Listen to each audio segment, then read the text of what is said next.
ছেলেবেলা থেকেই অধিকাংশ মেয়েদের সন্ধে হওয়ার আগে বাড়ি ঢুকে যেতে হয়। বাড়ির ছেলেরা রাত করে বাড়ি ফিরতে পারলেও বাড়ির মেয়েটাকে আলো নিভে আসার আগেই বাড়ি ফিরতে হয়। বহু কাকতি মিনতি করার পরেও একটা রাত বন্ধুদের বাড়িতে সব বন্ধুরা মিলে হই হুল্লোড় করে কাটানোর অনুমতি পায় না অনেক মেয়ে। পুজোয় সারা রাত ঠাকুর দেখতে পায় না, বন্ধুদের সাথে কিছুদিনের জন্য পাহাড়ের সমুদ্রে ঘুরতে যেতে পারে না। ঘুরতে যাওয়ার জন্য পরিবারের মানুষেরা কবে প্ল্যান করবে তার অপেক্ষায় বসে থাকতে হয়। ছেলেদের মতো হৈ হৈ করে নাইট শো দেখে বাড়ি ফিরতে পারে না।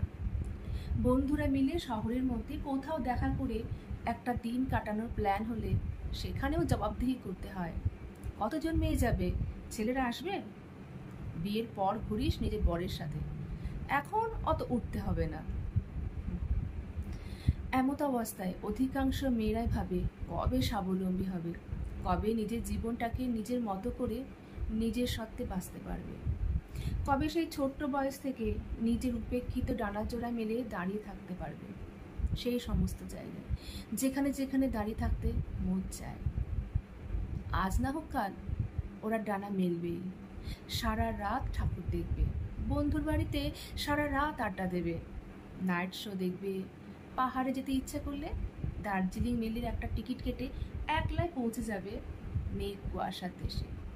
পাহাড়ের বুকে দুহাত মেলে চোখ দুটো বন্ধ করে প্রাণ ভরে নিঃশ্বাস নেবেই, কেউ আটকাতে পারবে না।